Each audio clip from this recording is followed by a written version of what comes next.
नमस्कार छात्रों, हम आज व्याकरण में समास देखेंगे। आगे हमने संधि, वाक्य और वाक्य के प्रकार व्याकरण के रूप में देखा है। आज यहाँ हम समास देखेंगे। समास में हम भाग 1 देखेंगे। तो सबसे पहले समास की व्याख्या है।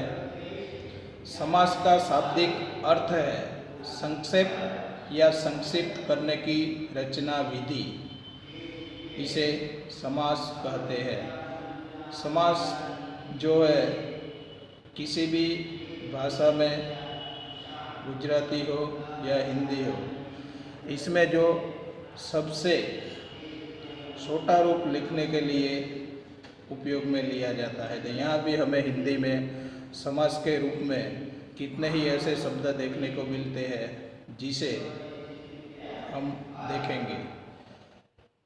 तो फिर से समास की व्याख्या है संक्षेप या संक्षिप्त करने की रचना विधि, जिसे हम समास कहते हैं। सबसे पहले उसके उदाहरण देखते हैं 2।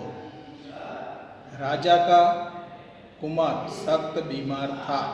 राजा का कुमार आपको यहाँ वाक्य में अंडरलाइन करके दिया है। दूसरा है राजकुमार सख्त बीमार था। राजकुमार के नीचे भी अंडरलाइन करके दिया है। तो उपयुक्त वाक्यों में हम देख रहे हैं कि राजा का कुमार का संक्षिप्त रूप राजकुमार हो गया है, अर्थात 2 या अधिक शब्दों को अपने विभक्ति यानी चिन्हों का अन्य प्रत्ययों को छोड़कर आपस में मिल जाना ही समास कहलाता है। तात्पर्य है कि समास में कम से कम 2 पदों का योग होता है। योग यानी मिल जाना। यहाँ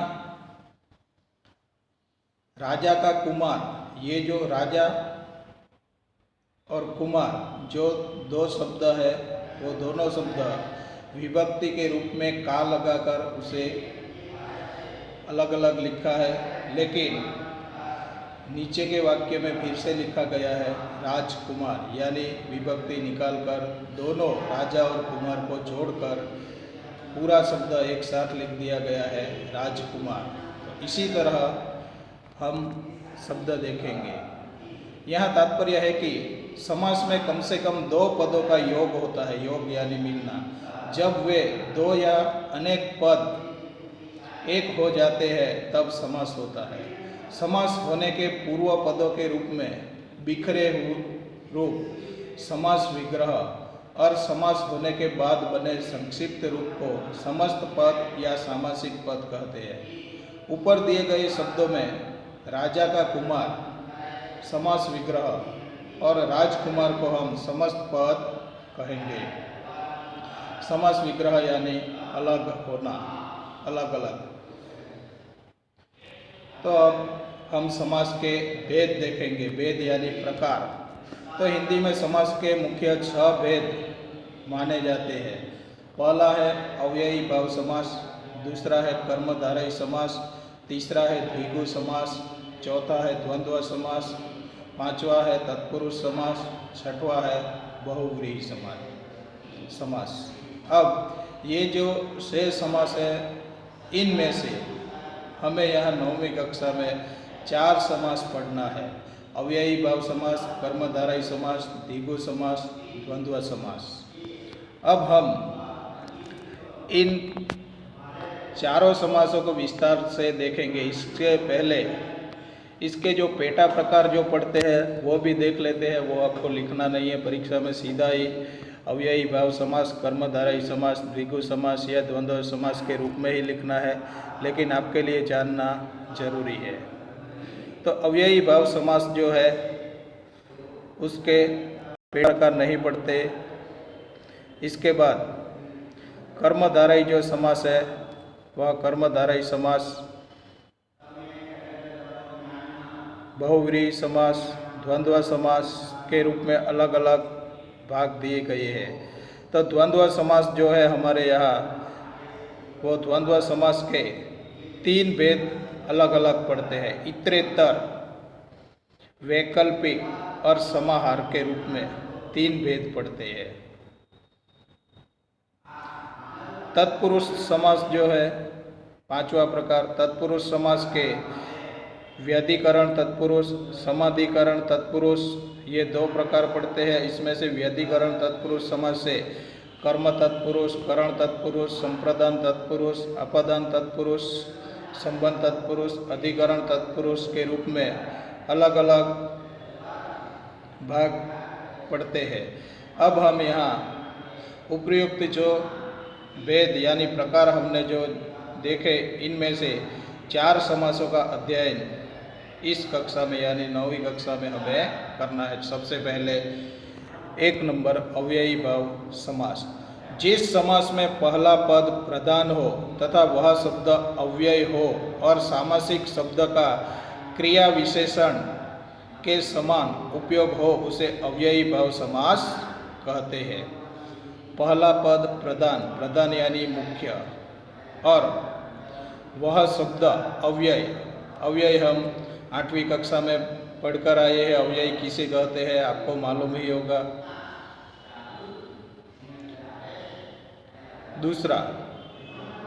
दूसरे शब्द में अव्ययी भाव का पूर्व पद अव्यय होता है और उत्तर पद के मिल जाने के बाद भी समस्त पद अव्यय ही रहता है।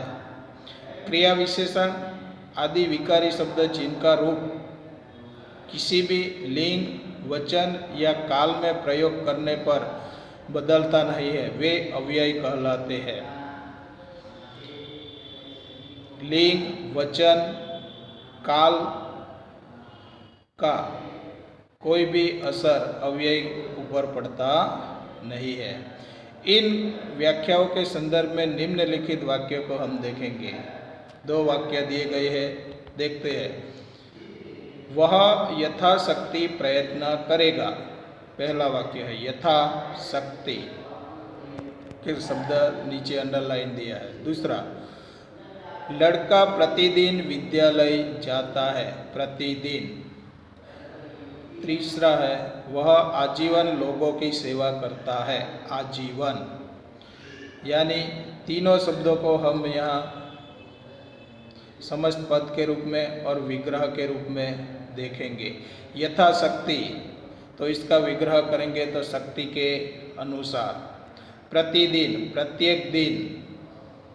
ऑब्लिक, दूसरी तरह लिखना तो दिन दिन। एक रूप शब्द बनाने के लिए बीच में दिन दिन के बीच में योजक चिन्ह दिया गया है। आजीवन, तो जीवन भर। ऑब्लिक, जीवन पर्यंत, जीवन और पर्यंत के बीच में योजक चिन्ह दिया गया है। इस तरह समास का विग्रह किया जाता है। उदाहरण के तौर पर थोड़े बहुत शब्द देखते हैं। यथाविधि, तो विग्रह करके दिया है विधि के अनुसार। यथामति, मति के अनुसार। यथाशीघ्र, जितना शीघ्र हो। यथोचित, जो उचित हो। आमरण, तो मरण तक। प्रतिवर्ष, प्रत्येक वर्ष। दिनों दिन, दिन ही दिन में। रातों रात, रात ही रात में। बेकाम, बिना काम के। भरपेट, पेट भर के। दूसरा दिया है बगल में यथा नियम, तो नियम के अनुसार। यथा समय, समय के अनुसार। यथा संभव, जितना संभव हो सके। आजन्म, जन्म के अनुसार अथवा तो जन्म से लेकर। आकंठ, कंठ तक। प्रतिपल, प्रत्येक पल। बीचों बीच, बीच ही बीच में। हाथों हाथ, हाथ ही हाथ में। प्रत्यक्ष, आंखों के सामने। बेखटके, बिना खटके। निम्नलिखित अव्ययी भाव समास का विग्रह कीजिए। अब आपको इतने सारे उदाहरण दिए गए हैं, तो ये उदाहरण के बाद कितने ही ऐसे शब्द हैं जिसे हमें खुद अलग अलग करना है। तो निर्भय, निर्भय जो है उसका होता है भय के बिना। दूसरा है बेफायदा, बिना फायदे का। तीसरा है घड़ी घड़ी, तो हर घड़ी। अकारण, तो कारण के बिना। इसके बाद निर्विवाद तो विवाद के बिना, अनजाने तो बिना जाने, प्रतिमास प्रत्येक मास, निर्विकार विकार के बिना, अनुरूप तो रूप के अनुसार, यथा रुचि रुचि के अनुसार, यथार्थ अर्थ के अनुसार, अध्यात्म आत्मा से संबंधित, बेरहम तो बिना रहम के, प्रत्येक एक एक करके, बेफायदा बिना फायदे के, या जीवन तो जीवन तक अथवा तो जीवन के अंत तक। अब नंबर 2 देखेंगे, कर्मधारयी समास। जिस समास में पूर्व पद विशेषण और उत्तर पद विशेष्य हो या पूर्व पद विशेष्य और उत्तर पद विशेषण हो उसे कर्मधारयी समास कहते हैं। इस समास में पूर्व पद तथा उत्तर पद में उपमेय उपमान का संबंध ही हो सकता है। उपमेय और उपमान हमने आगे वाक्य और वाक्य के प्रकार जो देखे उसमें देख लिया है, इसलिए आपको पता होना चाहिए कि उपमेय किसे कहते हैं और उपमान किसे कहते हैं। तो इनके उदाहरण देखते हैं। पूर्व पद विशेषण और उत्तर पद विशेष्य हो ऐसे कुछ उदाहरण। सबसे पहले समस्त पद दिया है, इसके बगल में विग्रह करके दिया गया है, तो देखते हैं। महापुरुष तो महान पुरुष, पकवान पक्वान, सुहास सुंदर है जो हंसी, सुविचार अच्छा है जो विचार, नवांकुर नव है जो अंकुर, महावीर महान है जो वीर, महात्मा महान है जो आत्मा, अंधकूप अंधा है जो कूप, महाविद्यालय महान है जो विद्यालय, सूक्ष्माणु सूक्ष्म है जो अणु, महायुद्ध महान है जो युद्ध, सुलोचना सुंदर है जिसके लोचन, प्रधानाध्यापक प्रधान है जो अध्यापक, नील गाय नील है जो गाय। ये जो उदाहरण देखे हमने, इसमें पूर्व पद विशेषण था और उत्तर पद विशेष्य यानी विशेषता दर्शाने वाला शब्द था। अब कुछ उदाहरण ऐसे देखते हैं जिसमें पूर्व पद विशेष्य और उत्तर पद विशेषण हो ऐसे उदाहरण। तो समस्त पद पहले, न्यायोचित न्याय है जो उचित विग्रह करके, अधपका आधा है जो पका।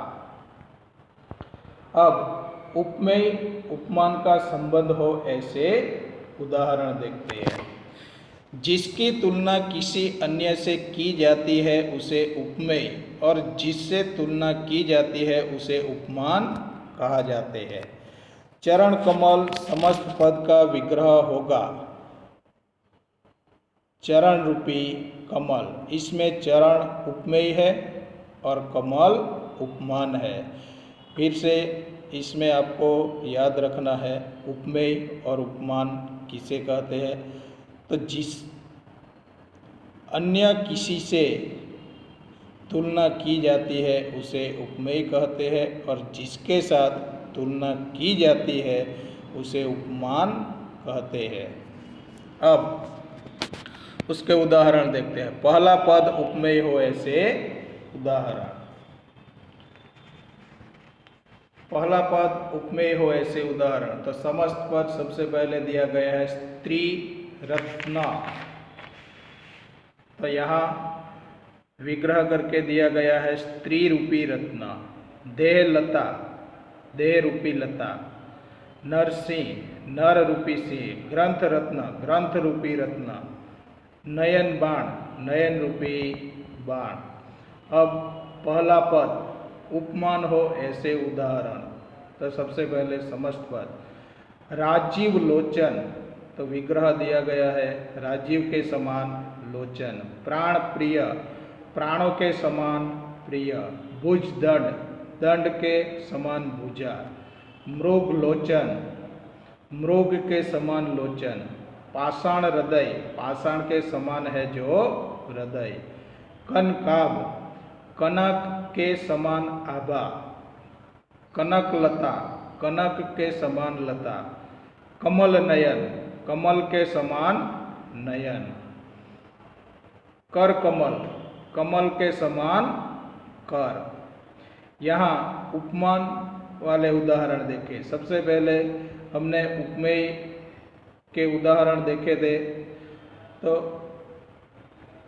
उपमेय के जो उदाहरण देखे थे उसमें जिसकी तुलना किसी अन्य से की जाती है उसे उपमेय कहते हैं। जिसकी यानी स्त्री की तुलना रत्न से की गई थी, तो यह स्त्री जो है वह उपमेय है और रत्न जो है वह उपमान है। नीचे जो उपमान वाले जो उदाहरण दिए गए हैं, यहाँ राजीव उपमान है और उपमेय के रूप में लोचन है। इस तरह राजीव, प्राणो, दंड, मृग, पाषाण, कनक, कमल, ये जो पहला पद है ये सभी पद उपमान है। और पीछे के जो है लोचन, प्रिय, भुजा, लोचन, हृदय, आभा, लता, नयन, कर, ये जो है उपमेय है, इसके साथ तुलना की गई है। धातव्य, जब पहला पद उपमान हो तो दोनों पदों के बीच में के समान का प्रयोग किया जाता है। धातव्य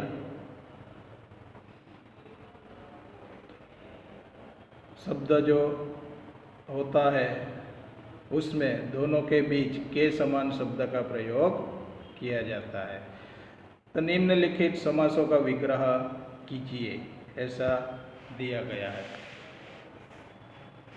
तो दुरात्मा, दुष्ट आत्मा, नील कमल, नीला कमल, नीलांबर, नीला अंबर, काल पुरुष,